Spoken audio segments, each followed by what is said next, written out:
یہ مہینہ محرم الحرام کا مہینہ ہے جس سے ہمارے اور آپ کی گزر ہو رہی ہے۔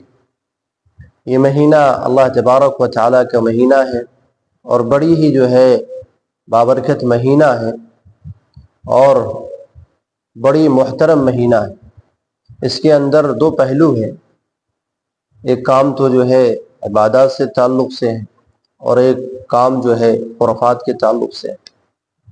بہت سارے لوگ ہمارے مسلمان بھائی اور اہل ایمان اس مہینے میں عبادتوں سے دور رہتے ہیں اور ماہ محرم کی 10ویں تاریخ، یہ جس کو یوم عاشورہ کہا جاتا ہے، اس کی عبادتوں سے ناواقف ہوتے ہیں اور بعض حضرات جانتے بھی ہیں تو اس کو کرتے نہیں۔ اللہ کے رسول صلی اللہ علیہ وسلم نے فرمایا کہ افضل الصیام بعد رمضان شہر اللہ المحرم، کہ رمضان کے روزوں کے بعد جو سب سے فضیلت والا جو روزہ ہے وہ اس مہینے کی 10ویں تاریخ یعنی یوم عاشورہ کا روزہ ہے۔ یوم عاشورہ کا روزہ رکھا جائے۔ اس کی فضیلت کہ جو آدمی، حدیث میں ہے اللہ کے رسول نے فرمایا کہ جو آدمی یوم عاشورہ کا روزہ رکھے گا اس کے 1 سال صغیرہ گناہ، پچھلے 1 سال کے صغیرہ گناہ معاف کر دیے جاتے ہیں۔ اتنی بڑی فضیلت، مگر اس فضیلت سے آج مسلمان ناواقف ہے۔ وہ یہ سمجھتے ہیں کہ صرف رمضان کا روزہ ہی رکھنا ضروری ہے۔ یاد رکھا جائے کہ رمضان کے روزے فرض ہونے سے پہلے اسی مہینے کا روزہ، یوم عاشورہ کا روزہ یعنی 10ویں محرم الحرام کا روزہ رکھنا فرض تھا۔ بعد میں جب رمضان کا روزے فرض ہوئے اس کے بعد ان کو جو ہے منسوخ کر دیا گیا۔ اس لیے اس حدیث سے معلوم یہ ہوتا ہے کہ ہمیں اور آپ کو بھی اس ماہ مبارکہ کے اندر، اس ماہ کے اندر یعنی محرم الحرام کے اندر 10ویں محرم الحرام کا روزہ یعنی یوم عاشورہ کا روزہ رکھنی چاہیے۔ ہماری ماں بہنیں اس کے روزے کے بڑی اہتمام کرتی ہیں، مگر ہمارے مرد حضرات اس روزے سے ناواقف ہوتے ہیں اور یہ سمجھتے ہیں کہ صرف یہ عبادتیں صرف عورتوں کو محدود ہیں، عورتیں جو ہے محدود رکھیں گی، عورت روزہ رکھ لیا ہمارا کام چل جائے گا۔ اس سے جو ہے کام چلنے والا نہیں۔ اس لیے ہمیں اور آپ کو روزہ رکھنی چاہیے۔ اللہ کے رسول صلی اللہ علیہ وسلم نے فرمایا کہ یوم عاشورہ کے دن روزہ رکھو، اور ایک مشابہت میں بیان فرمائیں کہ یہودی کیا کرتے تھے، روزہ رکھتے تھے 10ویں محرم کا، تو اللہ کے رسول نے فرمایا کہ ایک اضافہ کر لیا جائے یا ان سے مشابہت نہ کیا جائے۔ اس لیے اللہ کے رسول نے فرمایا کہ 2 روزہ رکھا جائے، یعنی 9ویں محرم الحرام اور 10ویں محرم الحرام کا، یا اگر کوئی 9ویں کا نہیں رکھ رہا ہے تو وہ 10 محرم الحرام اور 11 محرم الحرام کا روزہ رکھے۔ اس لیے میں تمام لوگوں سے کہوں گا کہ وہ اس روزے کا خاص اہتمام کریں۔ آج محرم الحرام کی 8ویں تاریخ ہے، کل 9 تاریخ ہے، روزہ رکھنے والے کل رکھیں گے اور اس کے بعد 10 کو رکھیں گے، یعنی سنیچر اور اتوار کے دن روزہ رکھیں گے۔ اگر کوئی آدمی سنیچر کو نہیں رکھ پایا تو وہ اتوار کو رکھیں گے اور ایک سوموار کو رکھیں گے، تو اس کا بھی 2 روزہ ہو جائے گا۔ اس کے بعد اس مہینے کے اندر کچھ وحیات بھی ہیں۔ وحیات جو ہے ڈھول اور تماشے کے نام پر ہے، ڈھول اور گانے اور بجانے کے نام سے ہے۔ بہت سارے ہمارے مسلمان بھائی اس مہینے کے اندر تعزیہ داری کرتے ہیں، اس مہینے کے اندر ڈھول اور تاشے پیٹتے ہیں۔ بہت سارے بھائی اس کے اندر جو ہے جھنڈیاں بجاتے ہیں، بہت سارے لوگ اس میں ڈرامے کرتے ہیں، بہت سارے لوگ اس میں جو ہے جاہلیت اور رسومات کو انجام دیتے ہیں۔ اس سے مسلمانوں کو بچنی چاہیے۔ بہت سارے مسلمانوں نے کہا کہ داہا مسلمان کا ہے، یہ غلط ہے۔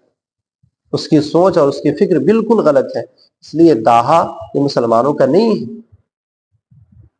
جو یہ سمجھ رکھے ہیں کہ داہا مسلمان کا ہے اس لیے ہم ناچتے ہیں اور یا حسینی یا حسین یا غوث پاک اور یا جو ہے یا علی یا فاطمہ، یہ جو نعرہ لگاتے ہیں اور اپنے سینوں کو چاک کرتے ہیں، اپنے بدن کو اذیت دیتے ہیں، یہ جو ہے غلط ہے۔ اسلام اس کی اجازت نہیں دیتا۔ بہت سارے مسلمان بھائی کیا کرتے ہیں، اپنے جسم کو چیرتے ہیں، آگوں پر چلتے ہیں اور اپنے جو ہے جسم کو جو ہے کینچیوں سے اور پتیوں سے اور کاٹنے والی چیزوں سے، دھاریدار چیزوں سے کاٹ لیتے ہیں، اور اس غم میں غم مناتے ہیں کہ ہم جو ہے علی اور حضرت حسین کے ماننے والے ہیں، حسین کے فدائی ہیں، حضرت حسین رضی اللہ عنہ کے ماننے والے ہیں۔ یہ بالکل غلط ہے، یہ تعلیم اللہ کے رسول صلی اللہ علیہ وسلم نے نہیں بتائی۔ صحابہ کے دور میں بھی یہ مہینہ تھا، کیا صحابہ نے حضرت حسین کی شہادت پر غم کرنے کا تعلیم دیا؟ غم کی تعلیم نہیں دی۔ ہم نبی صلی اللہ علیہ وسلم کی امت ہے، ہمیں بھی جو ہے اس سے بچنی چاہیے، داہے سے بچنی چاہیے، تازیداری سے بچنی چاہیے، ڈرامے سے بچنی چاہیے، گانے بجانے سے بچنی چاہیے۔ آپ دیکھیں گے 10ویں محرم کو کہ اکثر مسلمان اس میں جائیں گے، ڈھول بجائیں گے، تماشے بجائیں گے، اور اس کے بعد نہ جانے کن کن خرافات میں اور بدعات میں ملوث ہوں گے۔ اس لیے میں تمام امت مسلمہ کے تمام افراد سے میں یہ کہوں گا کہ جاہلیت کے رسومات سے آپ بچیں، اس کو چھوڑ دیں، اور زندگی میں جو ہے ایک نئی چیز داخل کرے، زندگی کے اندر عبادت لائے، زندگی کے اندر اللہ تعالیٰ سے تعلق اپنے مضبوط کرے، اپنی زندگی کو سنوارے، اور خرافات سے، دنیا کے الجھنوں سے، دنیا کے ڈرامے بازیوں سے بچ جائے۔